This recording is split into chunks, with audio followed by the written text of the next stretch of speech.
Hello, everyone, and welcome back to the next episode of the Perfectly Imperfect Spiritual Podcast. I'm your host, Marta the Medium, and as always, I am so grateful you're here. Today's guest is someone whose journey beautifully bridges two worlds that many people assume cannot coexist. For more than 3 decades, she built her career as a respected journalist, writing for some of the world's biggest publications. Her work was rooted in facts, evidence, and asking difficult questions. Then one experience changed everything, and rather than dismissing it, she did what every great journalist does. She became curious. That curiosity led her into Reiki, evidential mediumship, and writing a remarkable new book exploring intuition, consciousness, healing, and the afterlife. Uh, Jennifer, welcome. It's such a pleasure to have you here. Thank you so much, Marta. It's an honor. I'm so grateful to be here. Thanks. I'm so happy as well. And I'm going to read your official biography. I just wanted first to do my own introduction. But for anyone who's just new to your work, Jennifer Alsever spent more than 3 decades as a novelist and a national business journalist, contributing to such publications as the New York Times, Fortune magazine, Inc. magazine, CNN Money, the Wall Street Journal, among others, until she had an inexplicable visit from a loved one in spirit. She began to let go of her facts-oriented mindset and began taking classes that led her to a new way of thinking about life and the afterlife and a new career. Today, she's a Reiki master, an evidential medium, and the author of the upcoming Tapped In 31 Stories That Will Change How You Think About Intuition, Connection, and the Afterlife, a book that grew out of her own experiences and her journalistic instinct to ask why. It's her story plus those of 30 others whose lives were permanently changed by what they encountered and the wisdom and lessons that followed. The idea behind the book is to offer stories and wisdom that allow readers to reframe their own struggles, ease our doubts, and spark curiosity. She also writes the Tapped In Substack, which is a blog that goes to your email that explores the afterlife, consciousness, mediumship, and being a better human. Jennifer says she's a proof that mediums and healers are not necessarily special people with innate gifts. She didn't grow up seeing ghosts, and her own shift is reflective of a greater spiritual awakening among ordinary people. She says that connection and intuition are available to everyone, and that you don't have to be a medium to tap into something greater than yourself to find more peace, healing, and connection in the world. Jennifer, again, welcome to the podcast. Thank you. Thank you so much. Yeah, I don't feel like I don't feel like there are special people out there. I feel like we all have this ability to tap into something greater. I love it. It's something that I'm very, very, I want to say passionate about in terms of conveying this message in my work and in my podcasts as well. So if someone had met you 10 years ago and told you that one day you would be an evidential medium, writing a book about intuition and the afterlife, what would you have said? I probably would have looked at them like they had 4 heads because that's not at all where I would have thought my life would take me. But I was always interested in, psychics and interested in, deep philosophical questions about the world. I think I was always curious and probably a very sensitive person, but I was also very skeptical, and I would read a book and, always be questioning and things like that. So I had to have the right information in order to open up and the right experiences, right? I had experienced Reiki in 2020, and that was a mind-blowing experience for me. And I actually wept on the table because it just brought up so much old stuff for me. And so that experience shifted me. And then I started to learn Reiki. Just curiosity was driving this whole experience, right? And then I ended up I think Reiki opens you up to that spirit world. I think you probably have experienced that with so many of your other podcast interviews. But I was just falling asleep one night in 2021, and my deceased mother-in-law came to me, and she started having a conversation with me in my head. And I'm asking her if the afterlife is what she thought it would be. She was very Catholic, and she said, oh, kind of yes and no. And she had a message for her daughter. And so I'm like, okay, I can do that. And it's like, I knew it was real, but then she said, ask about the dogs. And I said, what? I can't do that. This must be in my head. And then I fell asleep. And the next day I ended up sharing this message with her daughter, and she was really grateful. And I might have even said it was a dream, right? That just to kind of be on the safe side. And then she said, and then I finally asked her, what about is going on with your dogs? And she said, they're in the doggy ICU. How did you know? And I was like, oh my gosh, your mom told me, and so that pulled on the thread. So I think all of it unfolded slowly enough for me to wrap my head around it and to have enough experiences. And you have so many experiences that really shift you and shift the way you view the world. So now it makes perfect sense. But back then, 10 years ago, I was busy tapping out my stories and very, very much in the material and the physical world. So. And after this communication with your mother-in-law, what happened? How this communication with the spirit world, well, the word intensified keeps popping into my mind. Yeah. And how did you manage to build trust? I'm curious what helped you to basically not be able to ignore anymore the fact that communication across the veil was real? Right. Well, I happened to have a neighbor and a good friend who was a evidential medium and very gifted one. And so she had classes. So I called her afterwards. I was like, I wanted to know more. How did this happen? Why did this happen? Like, how do I control this? And so I started taking classes with her, and I stayed with the same group on Zoom for probably 4 years. We just moved together and progressed. And so it was an experience of, those very small things of opening up that awareness, right? So you're like going for walks and being more present, and really a lot of presence and a lot of meditation and a lot of practice and validation that occurs in small bits over and over and over. And then eventually I found a platform called VerySoul, and that's a mediumship development and verification for, like, they develop mediums, and then they also verify them, so that when somebody comes to VerySoul to have a reading, they're getting a tested, vetted, trusted medium.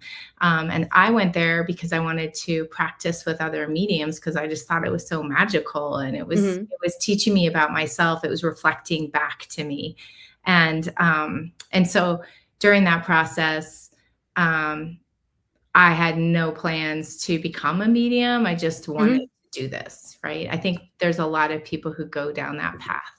And so the trust comes in just the experiences of over and over, and wanting to do better, and wanting to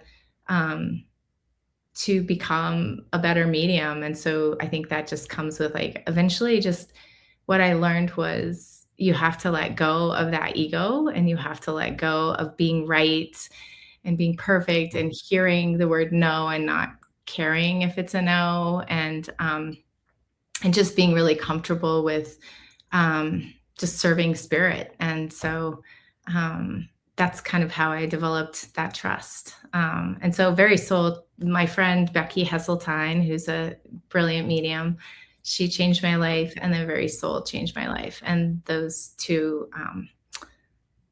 were key pivot moments for me, I guess. Yeah. Thank you. Do you think many people dismiss their own intuition and their connection with the spirit world because they assume spiritual abilities belong only either to a select few, or perhaps they think that you need to be born that way? I'm just curious, what's your I do view on think that. I think that there's a lot of people who, my mom will talk to me and she'll just say, well, I could never do that, but I do believe that if you have the intention and you start to listen to your intuition, we all have that intuition. We all have that knowing. And one of the people I interviewed for the book talked about how, it's just those moments of when you pick up the phone and you know that somebody, you were just thinking of them 2 minutes before. Those moments, like we have these connections all the time.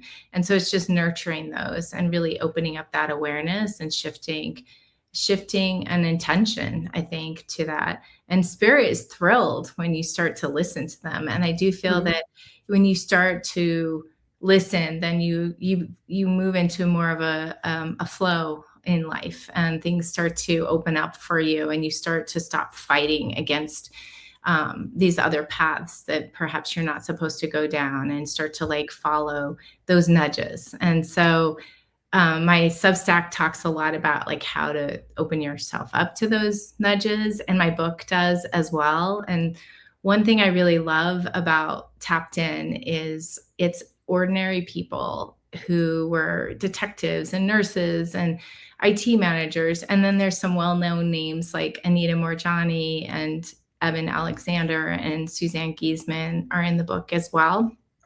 But it's regular people who maybe were even left brain and maybe even skeptical about these sorts of things. And then they had these experiences, kind of like me, who they couldn't deny it. And so they went searching, and it opened up this greater awareness for them in terms of that's something that teaching them that there's something greater than our bodies and our fears and, the way we move through the world. They offer their advice, their lessons learned, their habits, their best books they've read. So for me, I love this book because it's really unusual, because it's something that's you have 31 mentors in your back pocket that you can turn to for advice and insight and wisdom as you start your own path. Because I feel like everybody's exploration of this is going to look different, and there is no one way, but you can learn from each one of these people.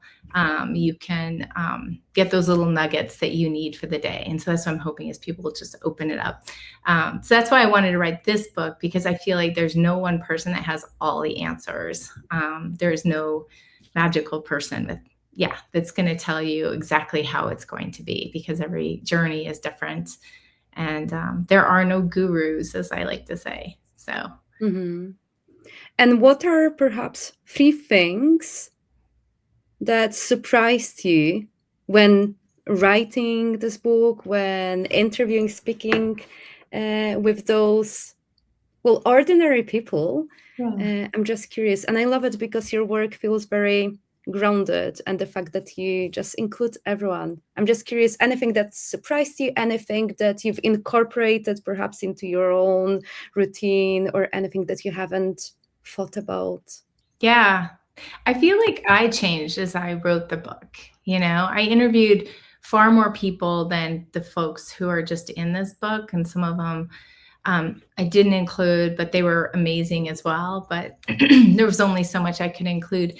And I feel like each person, I would just have these aha moments as I was interviewing these people. And it was it was so cool, because it was teaching me as I was starting to, as I was listening to people, and then as I was writing it and kind of really drilling down to what their lessons were, and trying to pull out unique lessons by each individual person. But there's still the same kinds of themes, right? There was a lot about we're all oneness. There's oneness, there's connection. And so many of the people who had these near-death experiences that I've put into the book as well, they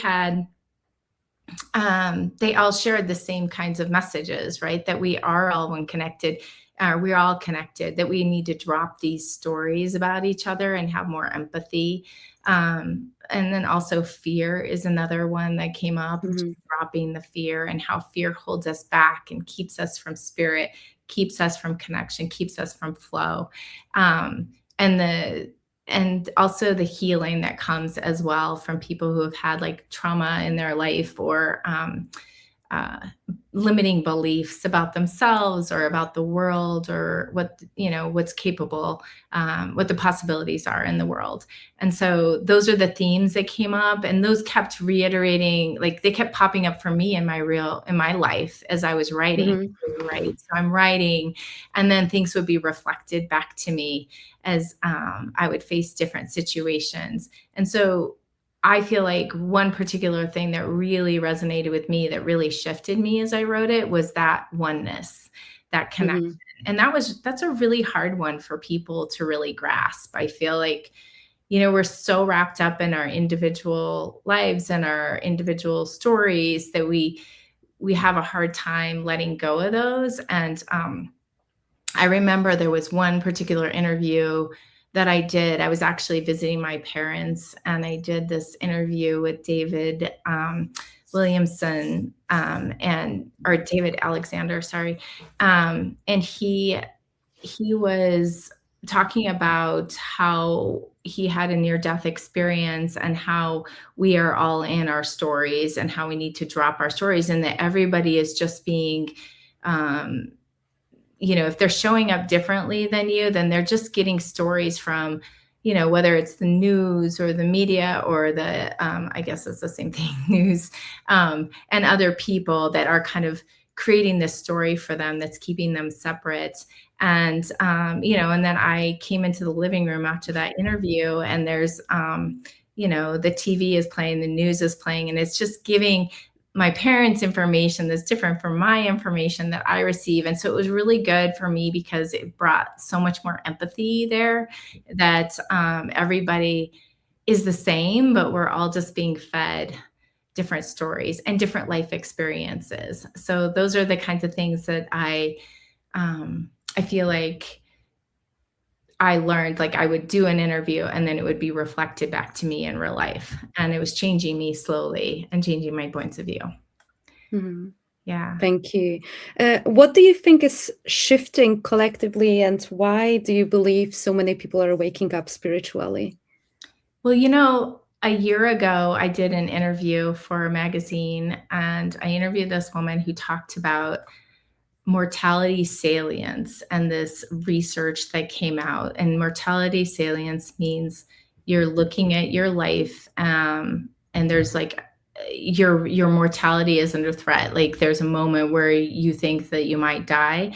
And she told me about how in the pandemic, we had this collective mortality salience moment where we were all reflecting on our potential demise, right? And she said that it actually changed our brains. And so it divided our society as well. So people who were pro-social, who were very connected to their neighbors, who were trusting, who were empathetic, and perhaps, more willing to, I'm losing the word right now, but then there's also the other people who were more isolated, more angry, more distrustful. It divided them and made them more so on the other end. And it also talks about, she also talked about how, and in this moment, those people who were pro-social started seeking something more. So you saw this huge burnout in the workplace, and like people are searching for meaning, they're searching for connection, they're searching for healing, and they want to do something bigger with their life. So it set that off. And I believe that it created this spiritual awakening. I can't tell you how many people I've talked to, and I don't know if it's the same for you, Marta, like there's so many people who are waking up in just like the last 6 years, right? Who are uncovering these mediumistic experience, or, having these mediumistic experiences, or perhaps they're just seeking something more from life. And so I believe that it kind of jump-started this spiritual awakening. And I know that there's so much negative stuff and there's so much bad stuff that's happening in the world. But I just posted something on Substack last week about how I'm holding on to hope, and the hope that there is something better on the other end, that we are in this cusp, for an awakening of people and higher consciousness that's coming. And I really do believe that. And I do believe that the more we start to look inside, we start to heal ourselves, we start to seek that peace, we start to tap into the intuition, the connection to our guides and our loved ones on the other side. I feel like that's all going to raise it up and to shift things in the world.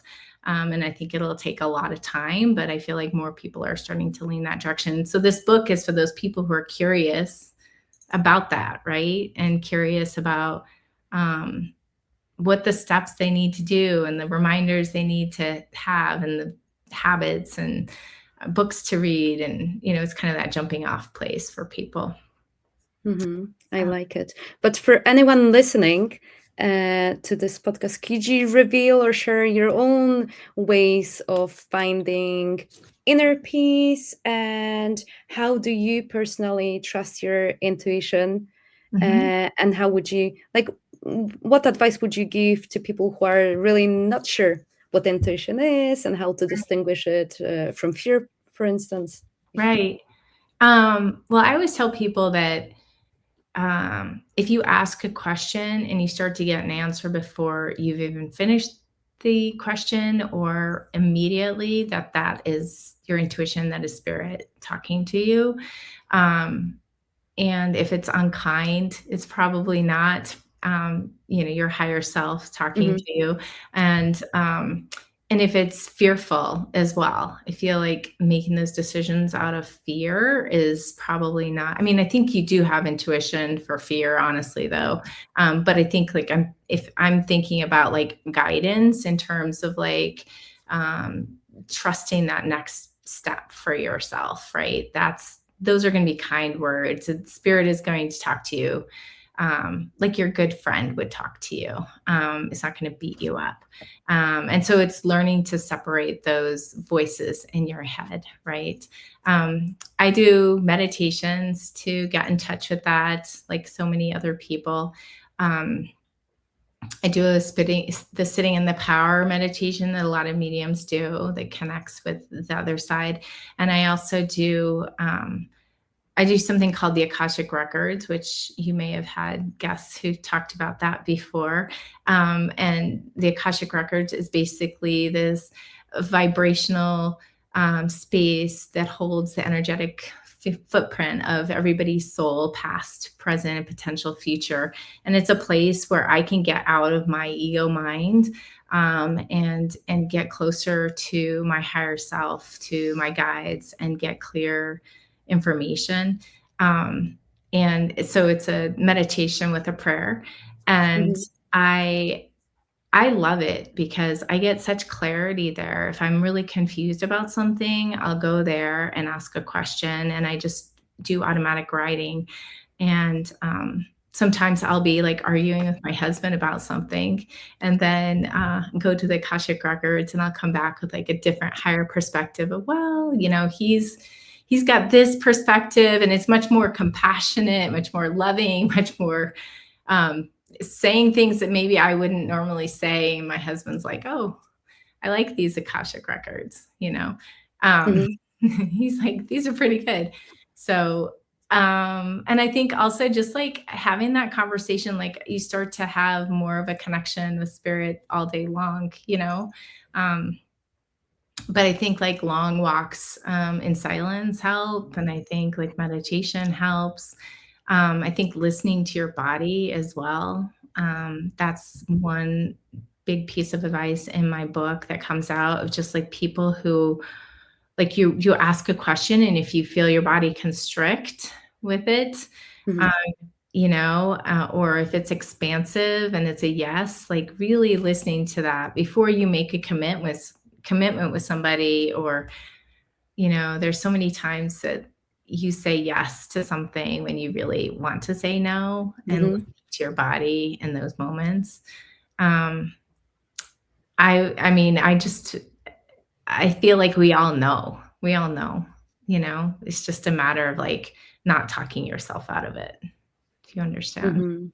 Yeah, thank you. Do you think you could share with the viewers and listeners your own perhaps day-to-day practice in terms of connecting, communicating with your own loved ones? How do you keep them very close to you? What maybe fun ways you have? That's the word that popped into my mind. Of keeping them. The word keeps coming alive again. Yeah, I feel like I don't really have routines. I'm allergic to routine. So I don't do everything the same. Like some days I meditate and some days, I go for a hike or whatever.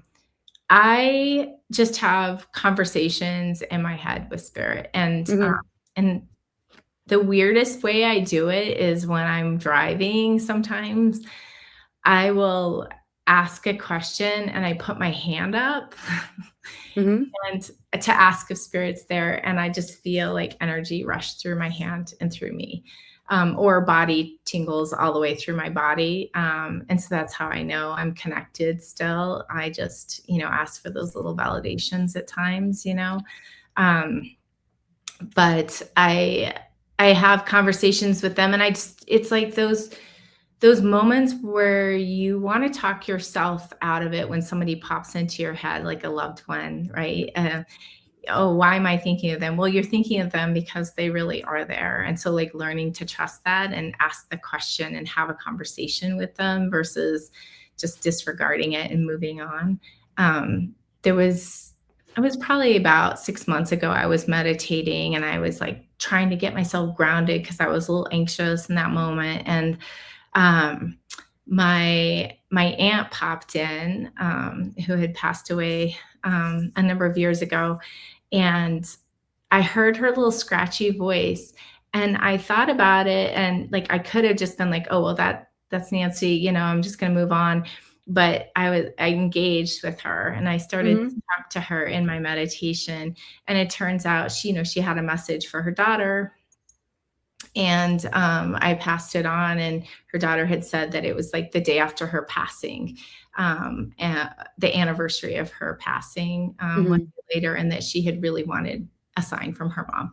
So just like learning to trust those things and not just disregard them. So I feel like they just pop in whenever they have something to say, I suppose. Yeah. Thank you. And what's the biggest misconception you think about mediumship? Misconception. I feel like there's some people who are very resistant to it. They just think that it's not possible at all. And I'm trying to think of or they think it's like scary, like seance kind of things, or like you talked about, like, or that you have to be like super special and seeing ghosts like you did, when you're a child in order to experience this. And I think there's also, like, I had a friend who talked to me about this, and she was saying like that she was afraid that, her loved ones would come and they would just stress her out because she didn't, and she had like a problematic relationship with her father. And so she was like afraid of what he was going to say, and it was going to be painful. Like she was really fearful of this pain that she would feel. And eventually she did come to me for a reading, and we did do a reading, and it was very light.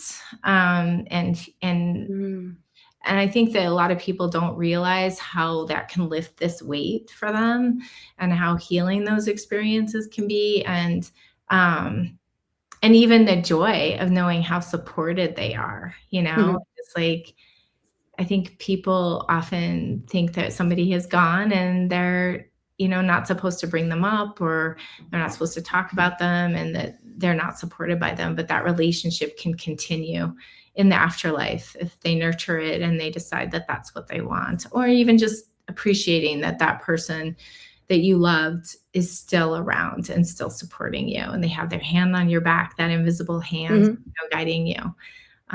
So I think that there's some misconceptions about that, like people not really trusting of what the experience will be like. And I just feel like people have all kinds of different experiences, but I would say they're overwhelmingly positive. Thank you. Well, let's talk again about your beautiful book as we're coming to the end of our interview. What else would you like our listeners and viewers know about it? I feel like there's no one single path to finding, this greater connection and tapping into something greater than ourselves.